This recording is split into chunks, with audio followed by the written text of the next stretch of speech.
자, 인사드리겠습니다. 안녕하세요. 네.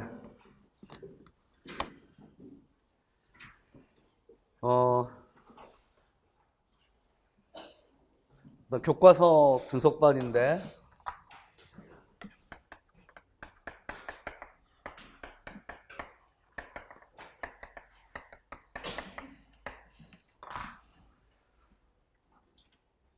OT를 좀 진행하고 나서 본격적으로 수업을 좀 진행하도록 하겠습니다. OT는 OT 프린트물이 있긴 하지만 OT 프린트물은 이제 무시하고 몇 가지 정도를 좀 말씀드릴게요. 먼저 이제 여러분들이 그 강의를 선택할 때는 어떤 것은 필수고 어떤 것은 옵션이고, 우리가 무슨 제품을 선택할 때도 이건 필수야, 이건 선택해도 되고 안 해도 돼, 이런 것들이 있을 거예요. 강의도 마찬가지로 이게 상품이면 이건 필수야, 이건 옵션이야 라고 하는 것들이 있을 텐데, 저는 강의 1, 2월부터 이제 9, 10월까지 강의를 옵션으로 정해놓은 게 하나도 없어요. 다 필수야. 물론 이제 여러분들의 입장에서는 다 그 중에서도 이것은 반드시 들어야 돼 라고 하는 필수가 있겠고, 이것은 그렇죠. 그러니까 여러분들이 지금 처한 상황이나 처지에 따라서 강의를 선택할 수도 있고 안 할 수도 있는데, 이 교과서 지도서 분석반을 처음 만들 때 제가 2009년도에 임용을 시작했을 때는 불필요했어요, 이 반이. 근데 이제 그 전에 2008년도 이전은 98년도부터 2008년도까지 한 10여 년 동안은 물론 그 전에 98학년도라고 하는 것은 정말 오래됐잖아요. 그때는 임용 시험이라고 하는 게 그 요즘 장학사 시험 같은 시험이에요. 장학사 시험 사지선다형. 그러다가 98년도부터 이제 서답형 체제, 요즘과 비슷한 서답형 체제로 바뀌었다가 그게 한 10년 정도 되다가 2009학년도부터는 객관식 체제하고 2차 논술형하고 3차 수업시험 및 면접으로 바뀌었었죠.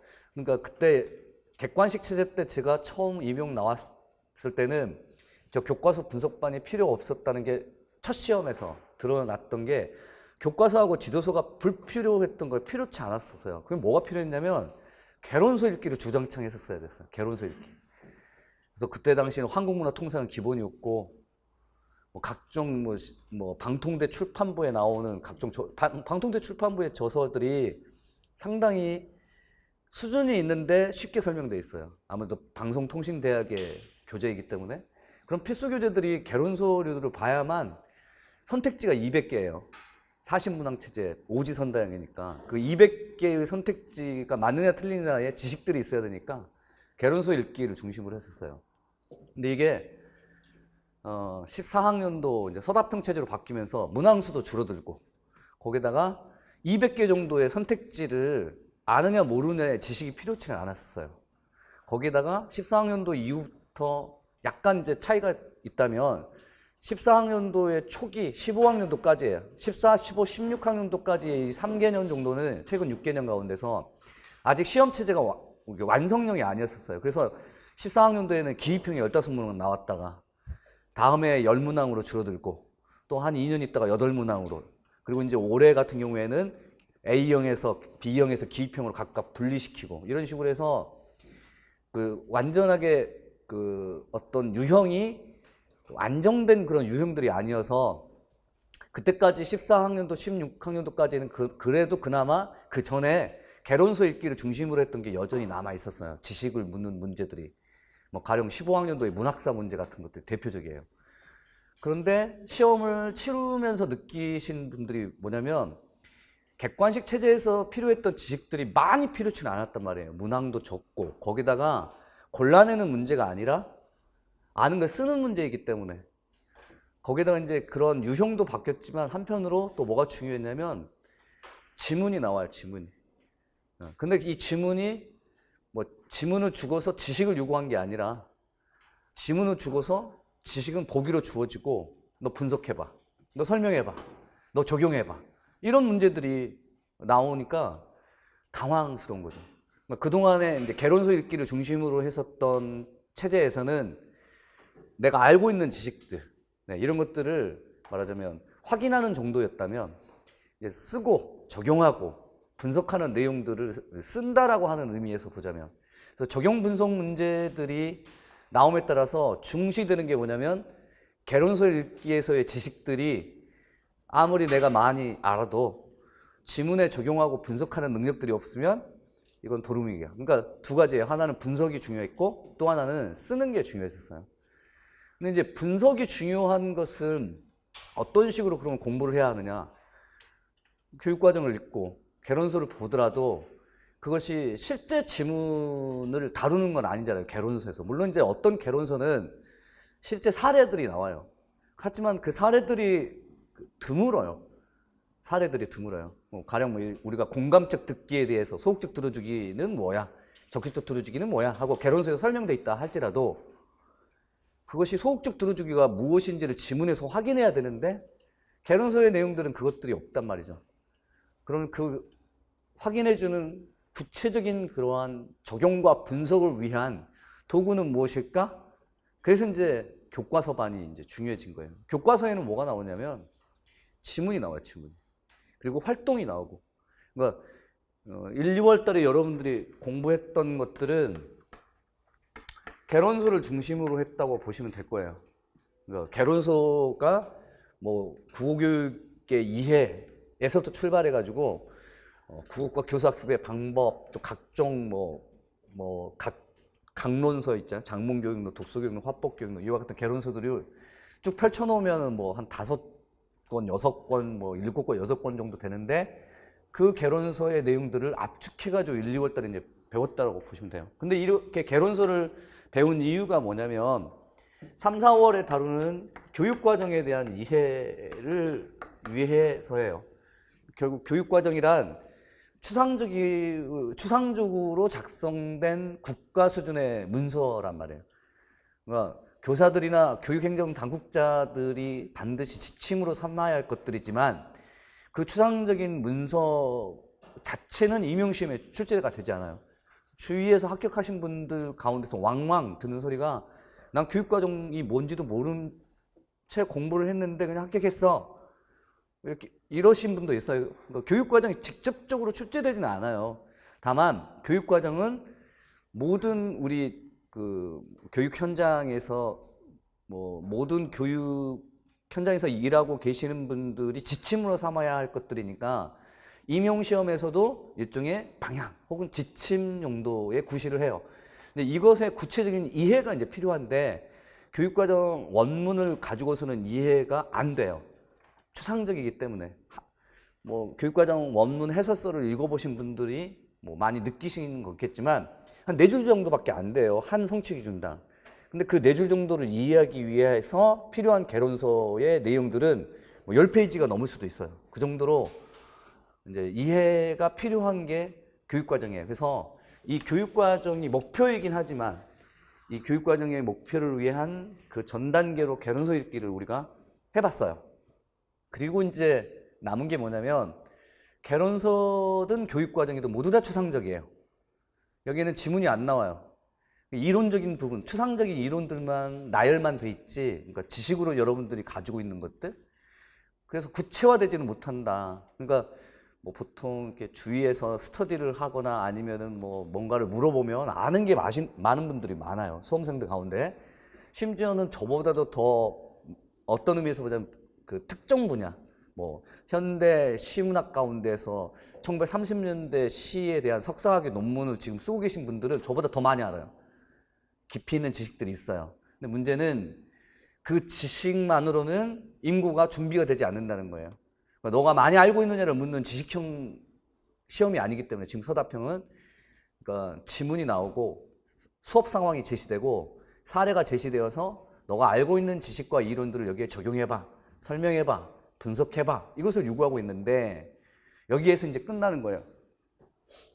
필수적인 수업은 여기서 끝! 그 다음에는 내가 혼자 독학으로 내가 알고 있는 지식들을 내면화해야지. 그래도 좋아요. 그 내면화가 철저하다면. 근데 그 내면화를 어떻게 시켜야 하냐면 추상적인 이론들을 막 나열한다고 해서 내면화가 되는 게 아니에요. 구체적인 수업 상황 안에서 가령 예를 들면 우리가 DRTA를 배운다면 DRTA의 수업 상황이 도대체 어떤 상황인지가 머릿속에 상상되어야만 인구 문제에서 맞닥뜨렸을 때 이거 DRTA를 묻는 문제야 라고 예측을 하고 답안을 작성할 수 있어요. 근데 이 문제가 도대체 요구하는 바가 무엇이냐의 구체화가 부족하다면 그건 아직도 덜 내면화가 된 셈이죠. 그래서 5, 6월반은 저기 나왔던 것처럼 교과서반, 지도서반이지만 실은 이와 같은 추상적인 내용들에 대한 구체적인 완성을 하는 시기다라고 보시면 될 거예요. 이 구체화라고 하는 것은 일종의 지문이 제시되거나 또는 상황이 제시되어서 이와 같은 지문 상황과 관련해서 적용하고 분석하고 그 다음 이것을 바탕으로 해서 설명을 해 주셔야 돼요. 근데 이 도구가, 좋은 도구가 무엇이냐? 교과서밖에 없다. 교과서밖에 없다. 네, 그래서 이 수업은 교육과정 개론서의 수업의 제일 마지막 하이라이트라고 보셔도 무방합니다. 그리고 굉장히 세밀하고 구체적인 것이고, 조금 더 이제 덤으로 보자면은 이제 여러분들 교단에 서셨을 때 가지고 가서 하셔야 할 게 교육과정 해설서도 아니고 개론서도 아니에요. 뭐죠? 교과서 가지고 들어가야 돼요. 교과서 가지고 들어가야 되는데 이 교과서가 무엇을 얼마나 또 어떻게 가르쳐야 하는 것인지의 구체적인 어떤 방향을 설정해 주는 것들인데, 이것들을 모른 채 지식만 많이 가지고 있으신 분들이 교단에 서시면 아마 난감해질 거예요. 그래서 교과서반은 결론적으로 말씀드리자면 개론서반이나 교육과정반에 굉장히 구체화이고, 그 다음에 이제 임용 수준으로 거의 접근에 들어가는 정도. 그러니까 임용 수준으로 접근한단 말은 지식이 이제 적용되고, 그 다음에 설명되어야 할 거고, 분석되어야 할 부분으로 이제는 굉장히 구체화되어야 하는 부분이다. 그리고 이제 두 번째로는 지난 이제 7차 교육과정기 때로 거슬러 올라가 보면, 그때 7차 교육과정기라고 하는 게 이제 98년도 그쯤 되겠죠. 98년도부터 2007, 8년 정도까지가 7차 교육과정기라면, 그때 2007년도까지 정도가 7차 교육과정기라면, 그때 7차 교육과정기 때는 국정교과서 체제였었어요. 그때 이제 국정교과서 체제는 누가 집필한지도 잘 몰라. 근데 중학교 교과서는 교원대 고려대학교 연합팀, 그 다음에 고등학교 국어교과서는 서울대 국어교육연구소라고 돼 있지만 서울대 팀, 이렇게 이제 중학교하고 고등학교 국어교과서가 집필진이 달라요. 그런데 집필진이 다르다고 하는 것이 그냥 단순한 차이일 것 같지만 학문적인 것도 달라요. 여러분들이 문법 같은 경우에는 연세대하고 서울대하고의 학문적인 차이들이 있잖아요. 문법에서는 최연배 선생님의 학파가 있고 이희승 선생님의 학파가 있고 그렇듯이.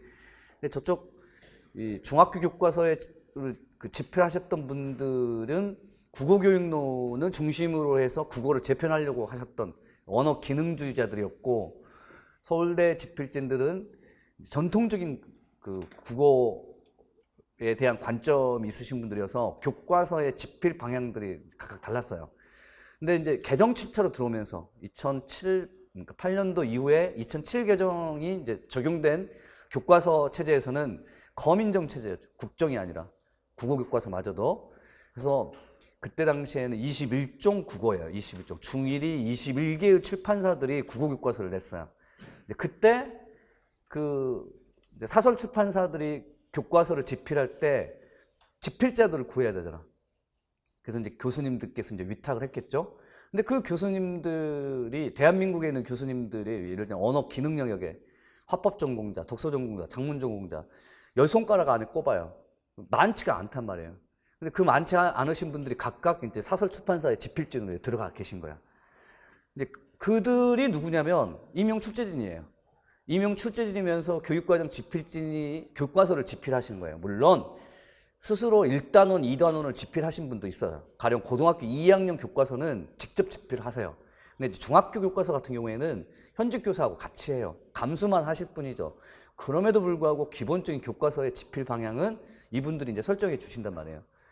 그래서 교과서에 임용 출제진이나 교육과정 지필진이 들어간 교과서, 그런 교과서는 일종의 지금 학문적인 어떤 바탕 위에서 교과서 집필을 하고 계시기 때문에 그 교과서의 집필의 방향, 또 교사용 지도서에 어느 정도까지 설명되어 있는지, 어느 정도까지의 지식을 바탕으로 해야 하는지를 우리가 이제 알 수 있단 말이죠. 그런 측면에서 교과서 집필진 가운데서 교육과정 집필진이나 임용 출제진이라고 생각되시는 분들의 교과서는 반드시 봐야 한다라고 하는 의미가 있어요. 그러니까 교과서는 기본적으로 임용 문제에 직접 출제되기는 어려워요. 그러니까 모 사설 출판사에 나온 지문이 뭐 그런 경우가 있었어요. 작년에 시험을 치고 난 이후에 뭐 토론 지문이 어떤 모 교과서에 그 보충학습 활동의 지문으로 나왔다. 그런데 그거 중요하지가 않아요. 그거 봤다고 그 문제를 맞으신 분들은 없단 말이에요. 그게 중요한 게 아니라 그 교육과정 집필진이나 임용 출제진이 교과서를 집필했을 때의 의도, 그 다음에 어느 정도의 지식들을 갖추고서 이것을 가르치고 배워야 한다라고 하는 그 의도, 이것이 이제 중요해지는 거겠죠. 그래서 두 가지로 결론적으로 말씀드리자면 그동안에 1, 2월, 3, 4월 달에 배웠던 내용들에 대한 구체화, 그 다음 임용 출제진의 우리 그 예비 교사들에게 요구하는 어떤 지식, 이런 것들을 우리가 교과서하고 그 다음 지도서에서 이제 파악할 수 있다. 뭐 그 정도로 해서 교과서반에 그 반드시 옵션이 아니라 필수적으로 선택해야 할 강의라고 하는 것을 말씀드리고, 그 다음에 상황적인 이유 중에 하나는 아무래도 이제 뭐 작년, 재작년에 제 교과서반 수업을 들으신 분들이 다시 이 수업을 듣는 이유 중에 하나가 교과서가 새로 개정되어 나왔기 때문이죠. 그리고 이제 올해 특히 이제 교과서는 작년까지는 중2하고 중1과 고1, 그리고 올해는 중2와 고2, 내년에 이제 중3인데, 올해 나온 교과서의 고등학교 2학년, 이제 말하자면 소위 말해서 선택교과인 화법과 작문, 그 다음에 독서, 그 다음에 언어와 매체, 이 교과서들이 상당히 이제 중요한 교과목이기 때문에 그 새로 나온 교과서들을 이제 혼자서도 볼 수 있어요. 예를 들면 독서 6종, 화법과 작문 5종, 언어와 매체 4종, 혼자서도 여러분들이 이제 구할 수만 있다면 구할 수는 있는데, 혼자서 보기가 이제 어렵기 때문에 아무래도 이제 선택하신 그러한 부분이 많겠죠. 이제 상황적인 특징으로는 그와 같은 교과서가 새로 개정되어서 나온 그런 상황이기 때문에 아마 이 교과서반을 선택했겠죠. 그래서 이제 여러분들이 왜 이 강의를 선택했을까? 이제 나의 의도는 그런데, 여러분들이 이제 선택한 의도가 첫 번째 구체화를 위해서인가, 이제 또 두 번째 임용 출제진이 요구하는 지식들이 어느 정도 수준에 있는가, 세 번째 새로 나온 교과서가 어느 정도까지 다뤄지고 무엇을 다루고 있는가, 그것이 아마 궁금해서일 것이라는 생각이 듭니다. 그래서 수업도 그런 식으로 진행을 할 거예요. 수업도. 그래서 일단 기본적으로 저희들은 교과서만 보는 게 아니잖아요. 지도서까지 보잖아요. 지도서를 보는 이유가 이제 지도서에 상세하게 설명되어 있으니까 그렇기도 하지만, 또 지도서에는 이론들이 소개되어 있어요. 보시면 뭐 깜짝 놀라시겠지만 국어교육의 한 대목에 페이지 수가 명시되고, 화법교육론의 일부분에 발췌가 되고, 지도서가 그래요. 지도서가 개론서를 발췌했어요. 심지어는 이제 학위 논문, 뭐 유명한 박사학위나 또는 석사학위, 아니면 이제 그 교과서의 집필진 가운데서 자신이 어떤 대학원에 이제 석사학위를 받았다면 자기가 썼던 논문의 일부분을 발췌하는 등 논문, 그다음 우리가 보는 개론서의 내용들이 다 발췌되어서 지도서에 나와요. 여기까지 이제 뭐 알짬 지식 형식으로 교사는 알고 있어라, 학생들은 몰라도 교사는 이 정도의 개론서의 근거를 두고 있다는 것을 알고 있어라라고 하는 거겠죠. 네, 그래서 기본적으로는 이제 지도서를까지 우리가 보면서 그 이제 여러분들이 이제 배웠던 앞에서 1, 2월하고 3, 4월 달에 배웠던 개론서의 내용들이나 교육과정의 내용들이 다시 나올 거예요. 다만 이제 1, 2월 달 개론서하고 3, 4월 교육과정 반에서는 이게 말하자면 15교육과정을 중심으로 하지는 않았잖아요. 개론서 같은 경우에는 뭐 교육과정을 중심으로 하지는 않았으니까. 근데 3, 4월번은 물론 교육과정을 중심으로 하지만 여기에는 12교육과정의 내용 또는 2009 교육과정의 내용이 있을 거 아니에요? 근데 이제 교과서는 지금 현재 교과서는 15교육과정이 적용된 교과서이기 때문에 12교육과정의 내용들이 지금 싹 빠져 있어요.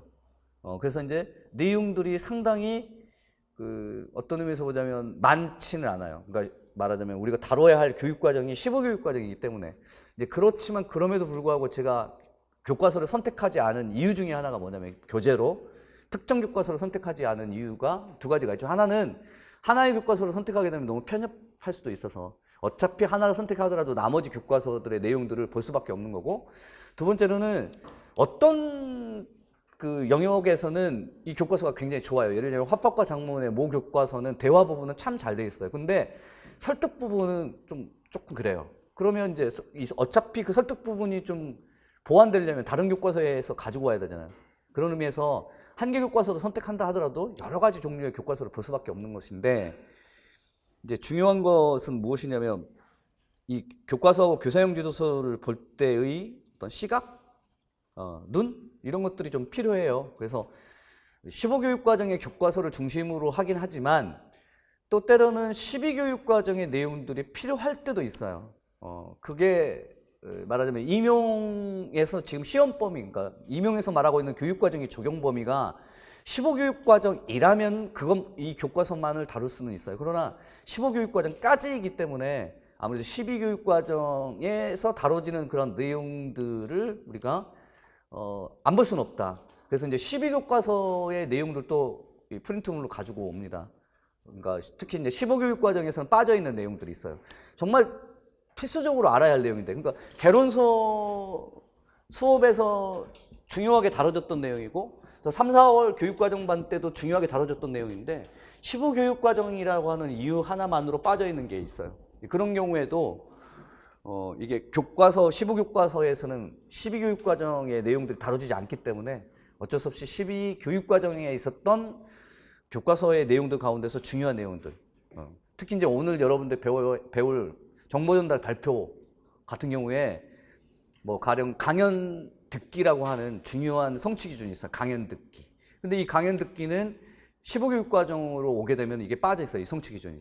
그럼에도 불구하고 이 강연 듣기는 정보 전달 듣기에서는 굉장히 중요해요. 그래서 메모하고 하면서 듣기, 그 내용을 주의 집중해서 듣기, 또 메모하면서 주의 집중하면서 체계화하면서 듣기, 이런 방법들이 12교육과정 교과서에 있는데 15에는 그런 내용들이 없어요. 없어서 그렇게 없는 내용들을 보충을 해야 한다. 그래서 프린트물로 보충할 수밖에 없더라. 이해하셨죠? 이해하셨죠? 그래서 비록 15교육과정 교과서가 중심이긴 하지만 빠져있는 내용들, 그 빠져있는 내용들 가운데서 굉장히 중요한 내용들은 제가 12교육과정 교과서에 있는 내용들을 가지고 온다. 그리고 이제 제 나름대로 이제 이 교과서반 강의와 연관해서 그 말씀을 드리자면, 저는 원래 게으른 사람이에요. 그래서 보면 알잖아요. 놀기 좋아하게 생겼고, 술 잘 먹게 생겼고, 담배 잘 피게 생겼고, 주색 잡기에 능하고, 소위 말해서 조선시대 후기에 양반으로 태어났다면 한량으로 지냈을 만한 그런 그 스타일이잖아요. 맞아요. 맞습니다. 네, 맞아요.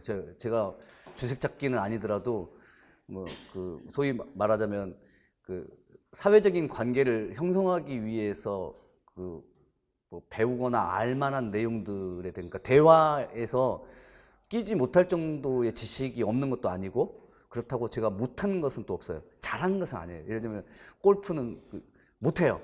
한 번도 해본 적이 없지만 채 한 번 잡아주면 할 것 같아요. 그리고 탁구 이런 건 해본 적이 없어요. 하지만 탁구채하고 탁구 공만 주면 어느 정도는 얼추 씹어보면 보일 것 같아요. 그 정도로 노는 거 좋아하고 흥이 있어요, 제 성격이. 그래서 게을러요. 시간이 주어지면 놀려고만 해. 근데 이 임용 강의를 통해서 느껴진 점이 그렇게 해서는 제가 안 되겠다는 거예요. 그렇게 해서는 안 되겠다라고 하는 것은 이런 식이에요. 매년마다는 아니지만 한 2, 3년마다 한 번씩 이렇게 교과서가 바뀌어요. 여러분 그냥 교재 한 번 선택하면 되는 건데 또 개론서도 새로운 개론서들이 나와요. 그럼 해야 되잖아. 자연스럽게. 뭐 또 수능반이나 공무원 시험의 강사들은 바뀌는 게 별로 없거든요. 애들만 바뀌지. 물론 그들도 교육과정이 바뀔 거예요. 하지만 교육과정이 바뀐다고 해서 지도서의 내용을 알아야 하든지 그런 거 아니잖아요. 그냥 EBS 수능 특강의 문제들만 바뀔 뿐이죠. 근데 저 같은 경우에는 교과서가 바뀌고 교육과정이 바뀌고 개론서가 새로 나오고 쉴 틈이 없더라고요. 그러니까 재작년 이후로 제가 쉴 틈이 없더라고요. 그래서 잘 선택했다. 내 성격에 이렇게 제가 공무원 학원 강의나 또는 수능 강의를 맡았더라면 아마도 그 고인물이라고 하잖아요. 세워라 내워라. 그리고 공무원 강의라든가 수능 강의는 일반 가르치면은 일반에서 가르쳤던 내용, 문과 일반에서 가르쳤던 내용은 이과 일반에 동일하게 그냥 가르쳐요. 근데 여기는 1, 2월 달에 가르친 내용을 3, 4월에 동일하게 가르칠 수도 없고, 작년 1, 2월 달의 내용을 금년 1, 2월 달에 동일하게 유머 뭐 아니면 문구 하나라도 똑같이 가르치면 벌써 여러분들이 선생님 요즘 게임 하시나? 어제도 바르셀로나하고 리버풀하고 축구 보셨나? 공부 안 하시네? 이런 평가가 바로 나와요. 그래서 저는 어제 또 보고 싶은 리버풀하고 바르셀로나는 안 봤어요. 안 봤어요. 그게 안 보고 그냥 6시간 이상 자야 한다고 푹 잤습니다. 게을러질 수가 없더라고요. 게을러질 수가 없고, 이거는 제가 오늘 그 차 타고 오면서 느꼈던 것 중에 하나였었어요. 이거 숙명이다. 나보다도 더 큰 무엇인가 있어서 나를 여기까지 이렇게 힘들게 이끌어온 무엇인가였다. 백석의 시의 일부분인데, 그리고 이런 숙명은 교사인 여러분들에게도 마찬가지 숙명일 거예요. 그러니까 여러분들이 가르쳐야 할 이 교과 지식들을 몰라서가 아닌데, 말하자면 내가 모르는 것을 못 가르치잖아요. 근데 내가 알고 있는 것이라 할지라도 확실하게 알고 있지 않아서 잘못 가르쳐주는 경우가 또 왕왕 있어요. 실수인데 그런 우두를 범하지 않기 위해서라도 뭐 예를 들면 오늘 당장 수업에 들어가기 전 10분 전이라도 일단 한번 보고 가야 되잖아요. 그런 게 교사의 숙명 아닌가 싶어요. 그러니까 교사가 내가 이것을 왜 배워야 하느냐, 내가 왜 알아야 하느냐라고 하는 건 교사에게는 숙명과 같은 거예요. 그것은 나를 위한 지식이 아니라는 거예요. 아이들을 위한 지식이기 때문에 알고 있어야 되고, 제가 또 좋아하는 말이 교사상, 제가 좋아하는 교사상이 두 가지죠. 하나는 천직으로서의 교사상, 부르심 받은 자, 소명 받은 자로서의 교사상. 이거는 이제 전통적인 교사상이니까. 그러니까 두 번째로는 성장하는 교사예요. 성장하는 교사. 근데 이제 성장은 누가 하느냐? 원래는 학생이 성장하는 거예요. 다만 교사는 성장을 했으니까, 말하자면 사회화된 성인으로서 자신의 역할 모델을 충실하게 수행을 하면서 학생들에게 어떤 방향타 정도일 텐데, 저는 그런 쪽으로는 안 봐요.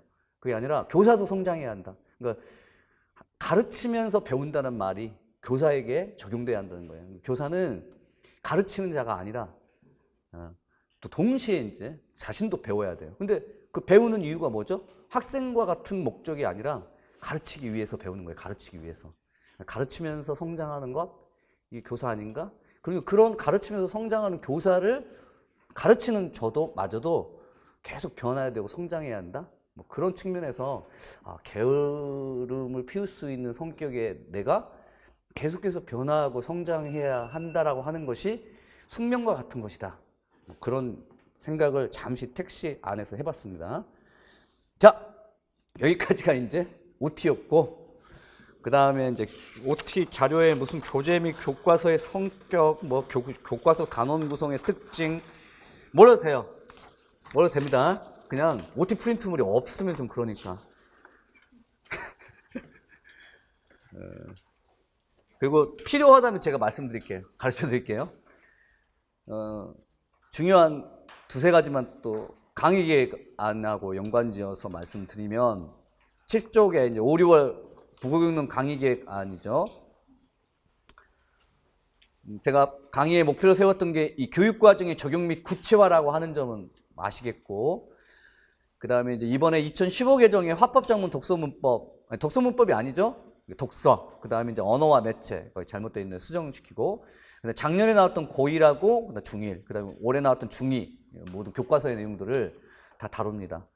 그리고 이제 당연히 여기 5, 6월 반 안에서도 관련 기출 문제들을 분석하고요.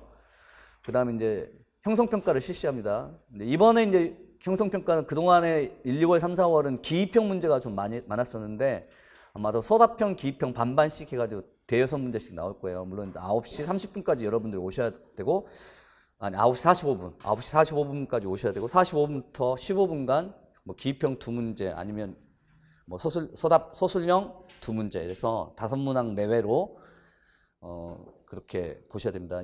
예전엔 5, 6월 달에 작년 같은 경우에는 하프 모고라고 해가지고 이제 9시 30분까지 와가지고 한 7문항 정도를 출제를 했었는데 문항수가 이제 중요한 건 아닌 것 같아요. 제가 보기에. 그래서 여러분들이 이제 피곤도 하시고 하니까 15분대 내외로 지난주에 배웠던 내용들, 수업 시간에 학습한 내용을 기입형과 서술형 문제로 쓰고요. 특히 교과서에 이제 학습 활동이 있습니다. 그래서 학습 활동을 중심으로 한 변형된 문제, 학습 활동 변형한 문제를 중심으로 해서 할 것이고, 이제 1, 2월, 3, 4월에서 봤었던 형성평가들은 안 나올 거예요. 그러니까 가끔씩 3, 4월 달에 형성평가 가운데서 1, 2월 달에 봤던 형성평가의 지문이나 문제가 똑같은 경우도 있어요. 근데 이제 교과서 반은 교과서에 지문이 있고 학습 활동이 있기 때문에 완전히 지문도 다르고 그다음에 문제도 다를 겁니다. 그다음에 시간 및 교재는 프린트물로 제공하고 6시 30분에 끝난다는 것은 보장이 없습니다. 빨리 끝날 수도 있고 늦게 끝날 수도 있고.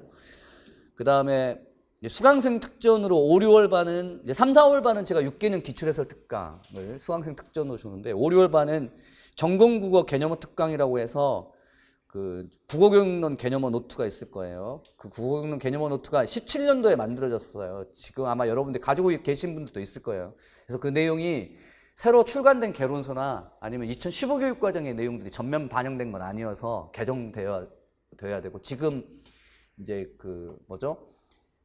어느 정도 내용 편집이 어느 정도 이제 마무리되고 이제 형식적인 편집 그래서 출판사로 넘기기 직전에 이제 원고들이 있습니다. 그래서 국어교육론 개념어 노트 이 교재가 이제 출간되면 19년 개정판으로 아마도 수강생에게 이제 제공될 거예요. 물론 5, 6월 교과서 반은 수강생들에게만 제공되고 개념어 노트에 대해서는 뭐 나중에 특강 시간에 말씀을 드리기도 하고 그다음에 주차별 강의 계획서는 지금 5월 오늘이 며칠이죠? 2일이고 이제 본래대로라고 한다면은 첫 번째 주차가 좀 쉬어가는 주차 정도였을 거예요. 왜냐하면 복금이 9주차 수업이 나와서 근데 저희 집은 지금 어린이가 이제 올해부로 없어요. 중학생이에요. 막내가 중학생이어서 어린이날을 따로 챙겨야 할 이유가 없어서 작년 같은 경우에는 어린이날 마지막으로 챙겨져서 그 어린이날 어버이날 기념으로 해가지고 쉬었거든요.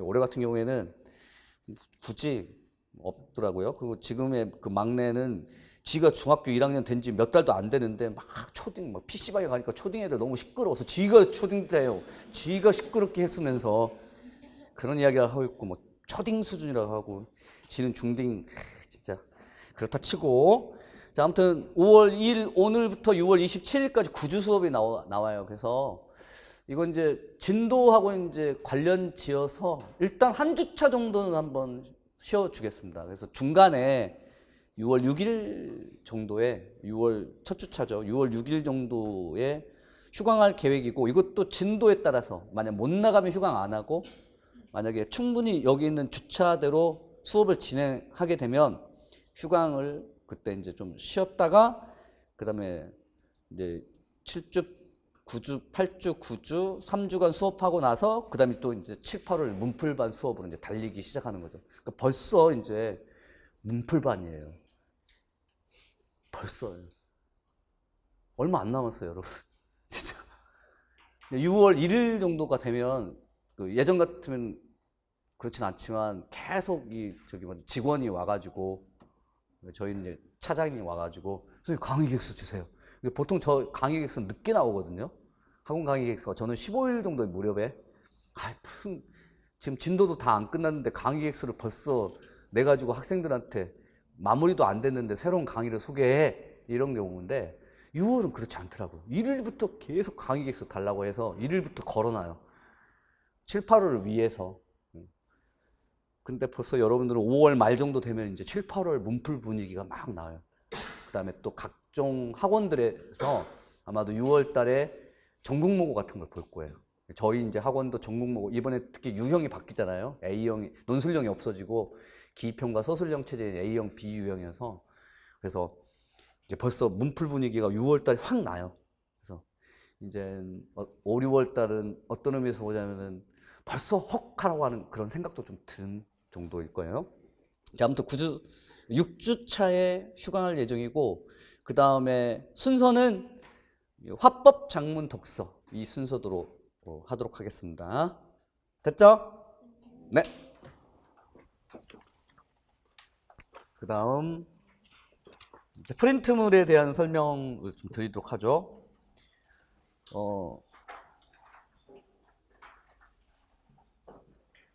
이제 프린트물은 이제 화법이 이제 총 3주고 이제 장문 2주, 이제 독서 3주 이렇게 될 건데, 프린트물의 내용들은 이제 3, 4월 교과서반에서 배웠던 교육과정의 내용들이 앞부분에 나와요.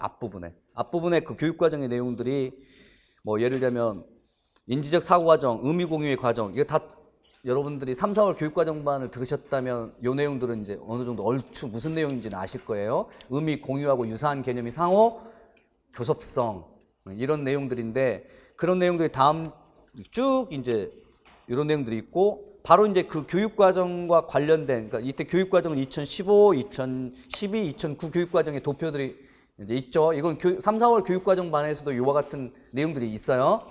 이 내용들을 설명을 하긴 해야 돼요. 왜냐하면 교과서는 교육과정을 중심으로 하기 때문에.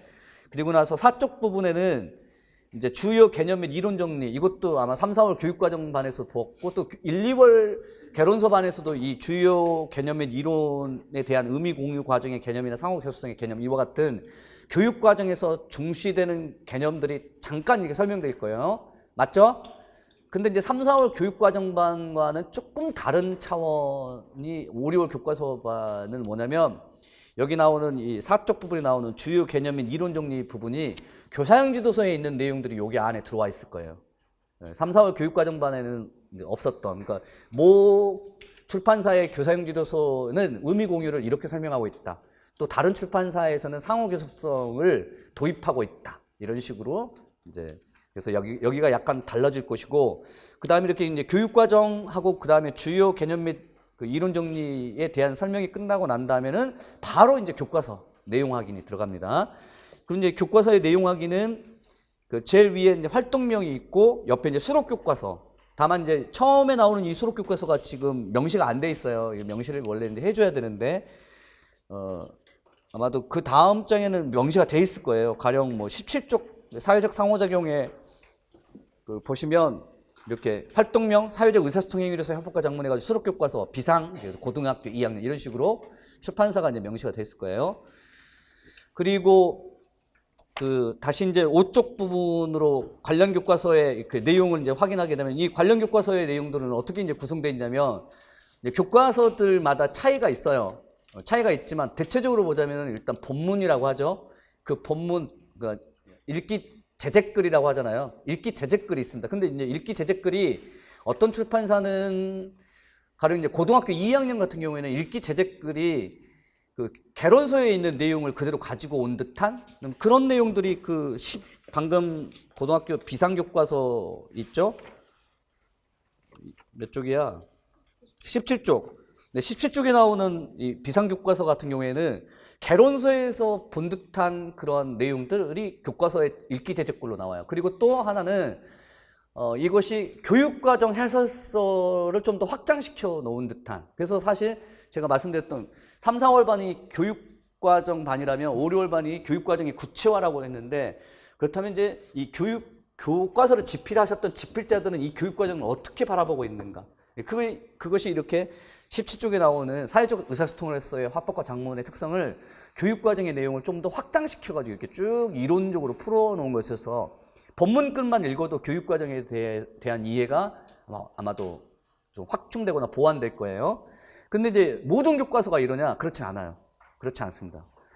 대표적으로 이제 5쪽 부분에 중학교 교과서를 가게 되면, 중학교 교과서는 본문 제재글이 이론적인 글들이 나온 경우가 드물어요.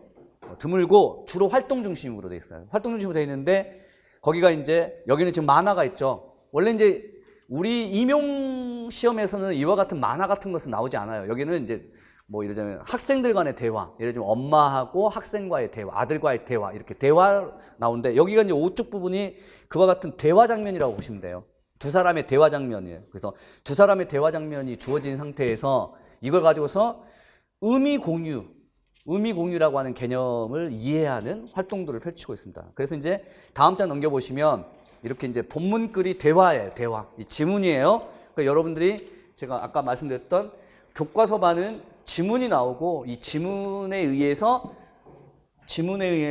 적용하고 분석해야 한다. 그러니까 의미 공유라고 하는 것을 우리가 개론서나 아니면 개론서에는 상호교수성과 관련돼서 교육과정에 2015 교육과정의 의미 공유다.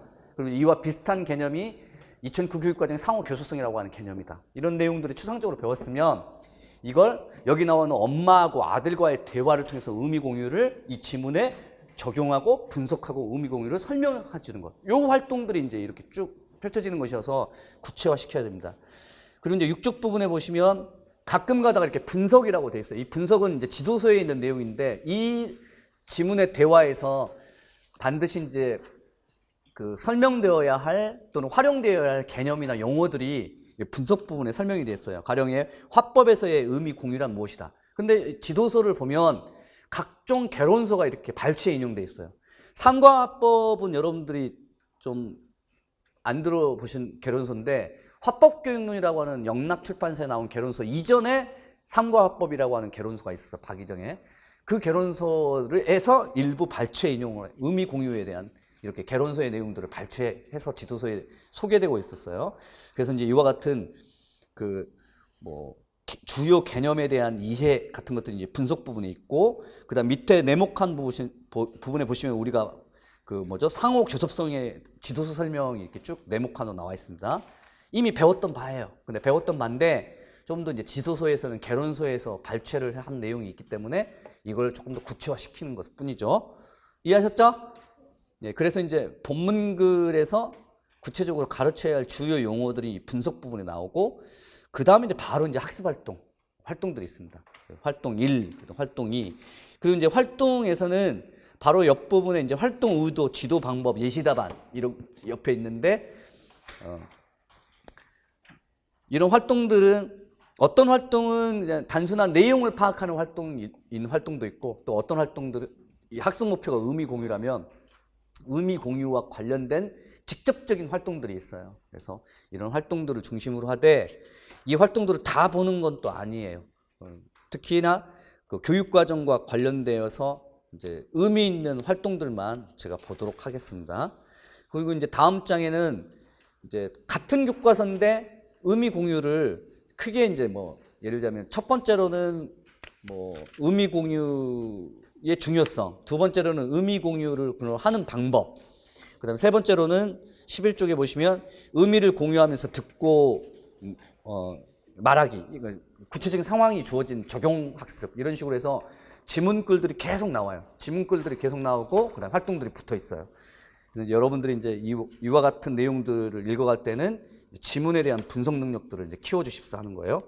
그 다음에 이제 15쪽은 이렇게 이제 2015 교과서가 이제 이렇게 교육과정의 성취 기준에 의한 지문글과 학습 활동들을 중심으로 해서 이제 배운다면 필요한 또 내용들이 12교과서의 내용들이 있을 수도 있어요. 빠진 내용들이 있을 수도 있어요. 그래서 필요하다면 12교과서에서는 그러면 의미 공유하고 비슷한 내용들을 어떻게 다루고 있는가? 물론 12교과서에서는 교육과정에서는 의미 공유라고 하는 개념이 다뤄지지 않았기 때문에 의미 공유하고 유사한 의미 구성이라고 하는 개념을 다루는 교과서의 일부 내용들을 가지고 와요. 여기도 마찬가지로 지문이 이렇게 주어져 있어요. 그래서 두 사람과의 대화를 통해서 이렇게 의미 구성에 대한 내용들을 이해하는 활동들을 펼치고 있는 교과서의 내용들을 또 12교과서가 있다면 일부 이렇게 확인도 합니다. 이런 식으로 이제 구성되어 있습니다. 기본적으로 프린트물은. 그래서 제일 처음에는 3, 4월 반에 1, 2월 반에서 배웠던 교육과정과 개론서의 내용들, 그 다음에 두 번째로는 이것을 구체화한 이것과 관련된 교과서의 이제 지문과 그 다음에 학습활동. 근데 12교과서의 지문과 학습활동만 있는 것은 아니고 15교과서만 있는 게 아니라 12교과서 필요하다면 있을 수 있고요. 그 다음에 또 하나는 이제 16쪽에 나오는 것처럼 사회적 상호작용, 이제 이런 성취 기준의 설명 다음에 이제 관련 교과서의 내용을 확인한다라고 했을 때 이렇게 관련 교과서의 내용에 번호가 매겨져 있어요. 이 번호가 매겨져 있는 이유는 그 교과서가 여러 종류라고 했잖아요. 그래서 같은 사회적인 의사소통을 다루지만 여러 출판사의 교과서들을 소개하고 있습니다. 그래서 1. 비상교과서는 이렇게 사회적 의사소통을 바라보고 있습니다.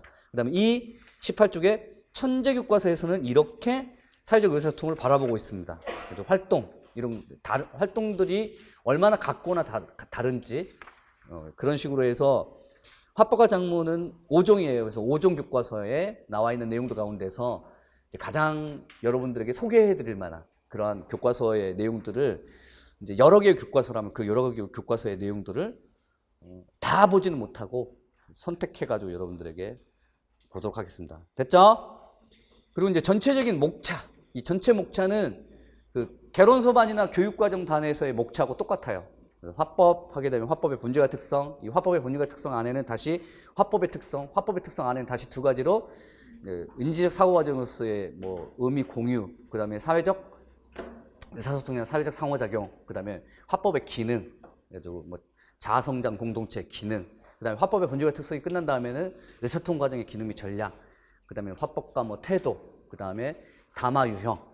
담화 유형도 교과서별로 또 달라요. 다른데 담화 유형별로 정보 전달 담화, 그 다음에 설득 담화 이런 식으로 해서 목차가 1, 2월하고 3, 4월하고 똑같습니다. 됐죠? 네. OT는 이 정도로 해서 마치고요. 좀 쉬었다가 그 다음에 본격적으로 수업을 좀 들어가도록 하겠습니다.